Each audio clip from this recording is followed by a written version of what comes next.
required to have a hearing individual on board at all times?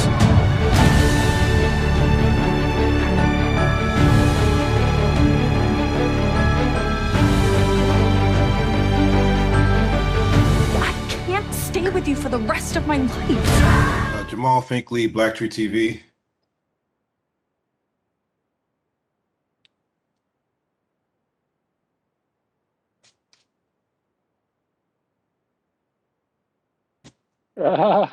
Thank you. I'm trying. I'm trying to get nice better. To meet you. Troy, first, great performance. Yeah, but you're the first reporter that has signed to me, so good job. Thanks. Troy, great performance. I really loved the way you portrayed your character. My first question is, how has, as an actor, how has being a director helped your acting, your craft in acting?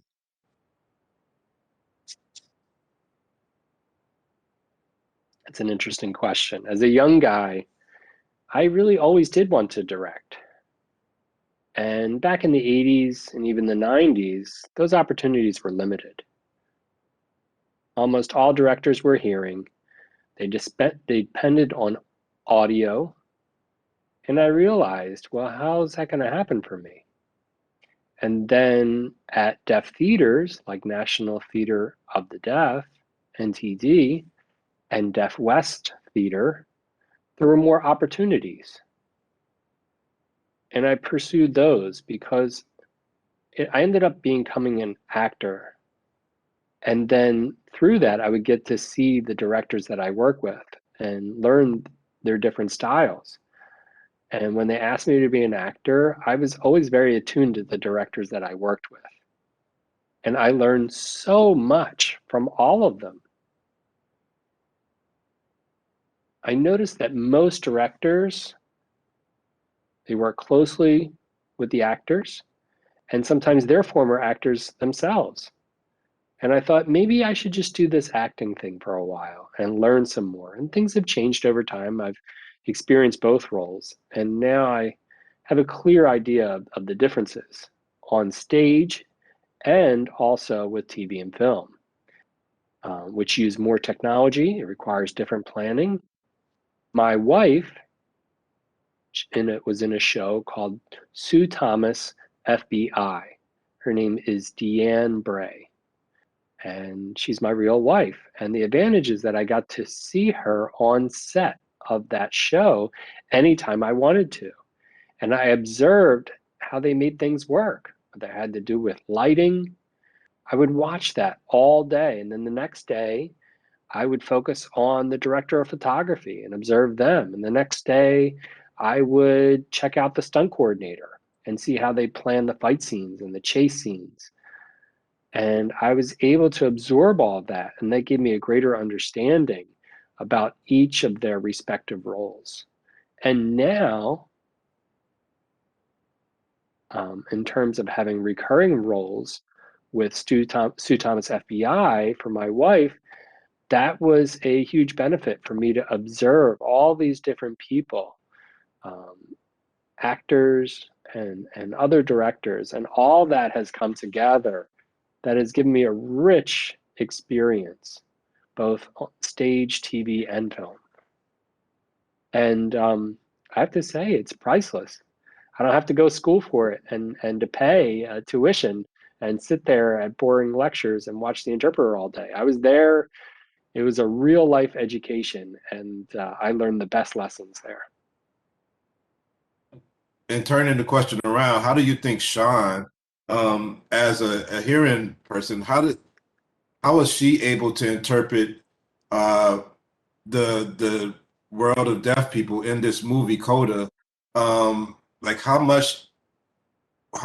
important was it that you were able to help the director understand this world as an actor? That's a valid question. When I was offered the role, I was wondering what the director would be like. I didn't know her in the past. All directors have their own style and how their process, but with Sean, I was so impressed. She did so much homework and research about deaf culture. She learned sign language herself. And she, in the past, had saw me on stage, but I never met her. And then that was years ago, and she remembered those performances when it was time for me to audition. I looked around and I thought this young person was just an assistant or something that was helping out. And they asked me to try certain things, which I did. And then later on, I didn't realize, wait, that's Sean, the director. She looks so young. And it amazed me. She was so enthusiastic. And on the set, if there was a problem with a situation, she was receptive to those conversations about deaf culture. She was willing, she was sensitive, and she adapted as to what we needed that would align with deaf culture. For example, the furniture in the living room of the Rossi family. How it was configured was by a hearing crew and the director. But then when Marley got there, she looked around and said, this is not befitting of a deaf family. This is not deaf friendly. They can't sit right next to each other and have a conversation. It would be too cramped. They didn't realize that. Deaf people are dependent on eye contact when they converse. You need to sit opposite one another.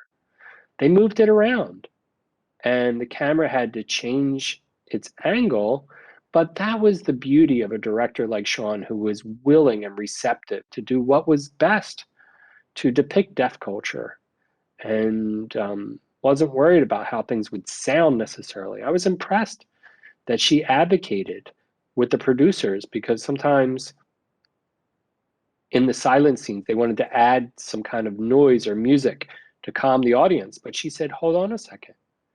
Right now, this is going to be a silent scene. I want the audience to experience that. They were afraid to go that route, and you see the result.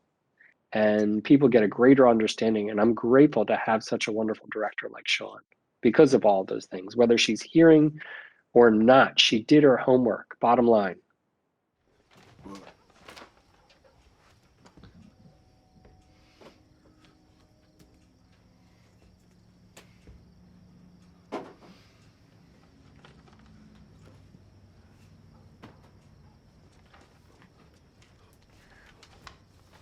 Well, they can't do that.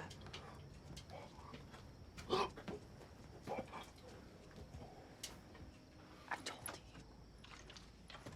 you. I can't always be that person.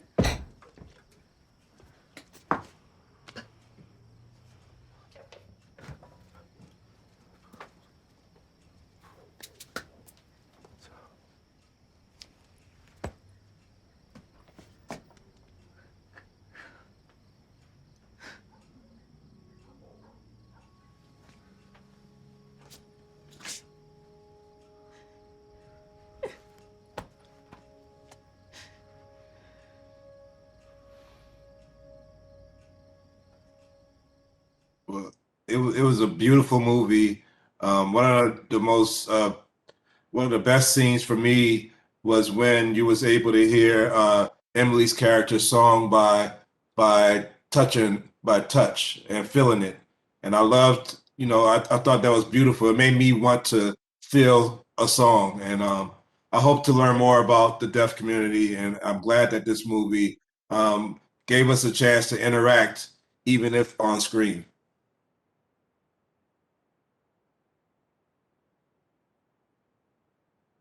That's my favorite scene as well. It's challenging for Frank at that point. He's trying to understand Ruby's musical world, and that informs his decision about what's best for Ruby. And it's a challenge for him. He needs to understand to make a better decision, and that's why he reaches out and touches her neck. In the beginning, when she sings at the school, Frank looks around and the hearing audience is blown away. They love the performance. He doesn't have access to that. And then secondly, he wants to understand Ruby, and that's where he feels her throat. He focuses in. And then thirdly, at the audition for Berkeley, and the family's up in the balcony, secretly watching the audition. And then she's singing, and then she starts signing. And that was an interesting moment. Those 3 scenes help Frank to understand Ruby's talent in singing. And really, Frank didn't care about music, but now his daughter does. And that's what love means. You cherish that moment and you do what's right. Well, thank you. I love the movie. I love your character. Thanks for your time. Thank you. Thank you so much.